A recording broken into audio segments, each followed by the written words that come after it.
Okay, तो हम सभी जो है एक नए सवाल के साथ फिर से हाजिर हैं आपके सामने। Standard 9th exercise 9.2। टॉपिक का नेम क्या है? Surface area and volume. का क्वेश्चन नंबर क्या है? 6। बहुत इजी क्वेश्चन है। पहले मैं आपको एक्सप्लेन करता हूं कैसे इसको हमें सॉल्व करना है, ठीक है? डायग्रामेटिकली आप इसको समझिए। Surface area of A cone. Surface area का मतलब होता है curve surface area. Okay, surface area जो हमें दिया गया है, कितना दिया गया इसका surface area? 188.4 square centimetre. Okay, next हमें क्या दिया? Slant height. Slant height means this, L. तिरछी ऊंचाई हमें कितनी दी गई है? 10 सेंटीमीटर। ओके, ये हो गया इसका रेडियस, और ये क्या है? इसका परपेंडिकुलर हाइट।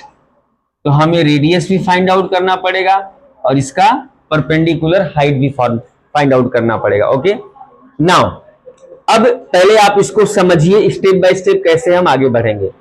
अगर हमें सरफेस एरिया यानी कर्व सरफेस एरिया दिया गया है, तो कर्व सरफेस एरिया का फार्मूला क्या होता है? Pi R L. Okay, curve surface area का फार्मूला होता है पाई आर एल। तो यहां से हमें एल का वैल्यू दिया गया है, इस एल के वैल्यू से हमें क्या मिल जाएगा? आर।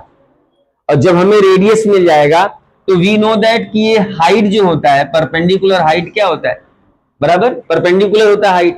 दैट मीन्स यहाँ पाइथागोरस थ्योरम जो हम जो यूज करते हैं, L square is equal to H square plus R square. R भी हमें मिल गया यहाँ से और एल हमें दिया ही है, हम यहाँ से क्या निकालेंगे? एच निकालेंगे। ओके, तो इस तरीके से हम इस प्रॉब्लम को लेके आगे बढ़ते हैं, ठीक है? चलिए इसका सॉल्यूशन देख लीजिए। अब हमें क्या क्या दिया गया पहले हम उसको लिख देते हैं। क्या हमें दिया गया है? कर्व सरफेस एरिया ऑफ ए कोन। कितना दिया गया हमें? 188.4 स्क्वायर सेंटीमीटर। यानी हमें दिया गया है शंकु का वक्र पृष्ठफल। ओके, कितना दिया गया है? 188.4 वर्ग सेमी। ओके, नेक्स्ट हमें इसका स्लैंट हाइट दिया गया है।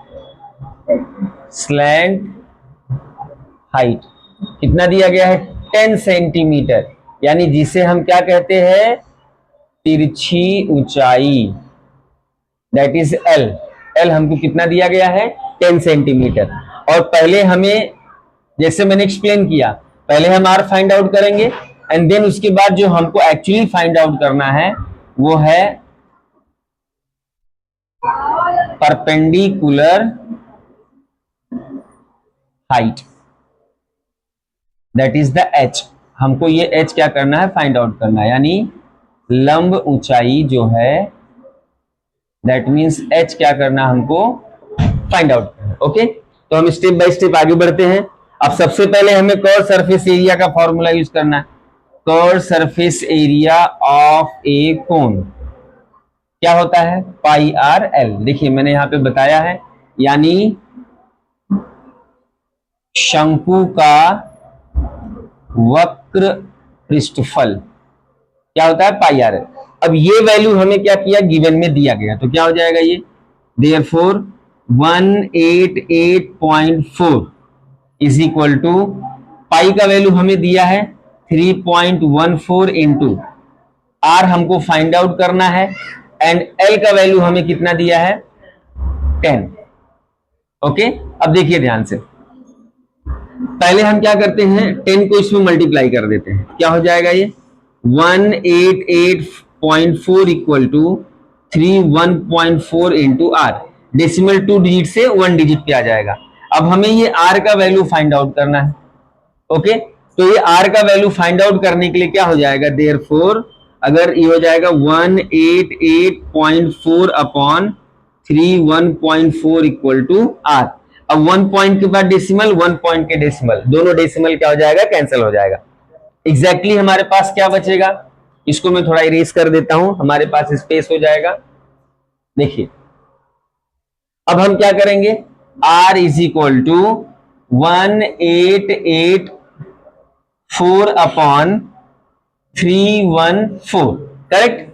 अब हम क्या करेंगे? देखिए इसको 2 से पहले कैंसिल करते हैं। देखिए तो ये हो जाएगा 2 1 सा 2, 1 2 5 जा 10, 2 7 जा 14, इसको 2 से कट करते हैं, 2 9 जा 18, 2 4 जा 8 एंड 2 2 जा 4, राइट। अब ये प्राइम नंबर, ये किसी से कटने वाला नहीं है, तो सीधा सीधा क्या करिए आप 157 से जो है 942 को क्या करिए डिवाइड कर दीजिए, राइट। अब कितनी बार टेबल में जाएगा, इसका एक सिंपल सा है, देखिए 7 का टेबल पढ़िए और लास्ट में 2 आना चाहिए, मतलब 7 के टेबल में, तो कौन सा नंबर कौन सा है, अगर ये कंप्लीटली डिविजिबल होगा तो डेसिमल में आएगा, तो 7 6 जा करेक्ट, यानी ये कितनी बार जाएगा 6 बार, 7 6 जा 42 के 2, 7 5 जा 30, सॉरी 6 5 जा 30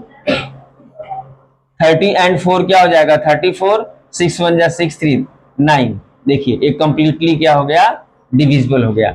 दैट मीन्स हम क्या करेंगे, therefore r is equal to 942 को 157 से अगर डिवाइड करेंगे तो हमें कितना आएगा 6, therefore r is equal to हमें कितना आ गया 6 सेंटीमीटर। इजी है कि नहीं कैलकुलेशन, डरने का नहीं, जैसा मैंने आपको बताया है तुरंत बगल में डिवाइड करिए और फटाफट उसको क्या करिए सॉल्व करिए। अभी हमें परपेंडिकुलर हाइट निकालना है, ये हमें क्या मिला है सिर्फ रेडियस मिला है, ओके। परपेंडिकुलर हाइट निकालने के लिए मैंने बताया है क्या यूज करिए, we know that, right.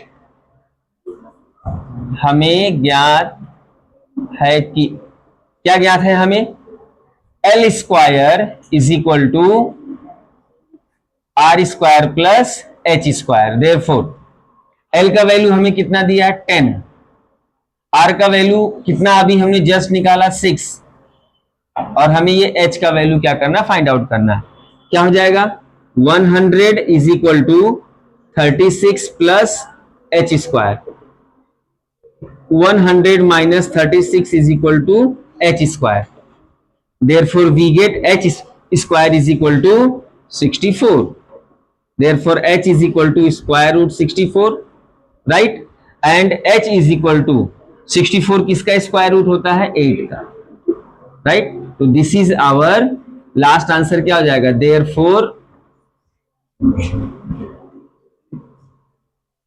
Perpendicular height is 8 centimetre, इसलिए लंब ऊंचाई कितनी हो जाएगी 8 सेमी होगी, ओके गॉट इट। तो उम्मीद करता हूं आपको ये कैलकुलेशन बहुत अच्छे से समझ में आया होगा। अगर समझ में आया तो अपने सभी दोस्तों को बताइए, चैनल को अपने सभी दोस्तों को बताइए, और जल्दी जल्दी क्या करिए फटाफट सब सब्सक्राइब कर लीजिए। ऐसे और भी कई सारे एक्साइटिंग वीडियोस में डालने वाला हूं जो आपको कंप्लीट तरीके से समझ में आता होगा, डायग्रामेटिकली कि एग्जैक्टली क्या दिया गया है, क्या हमें फाइंड आउट करना है। All the best.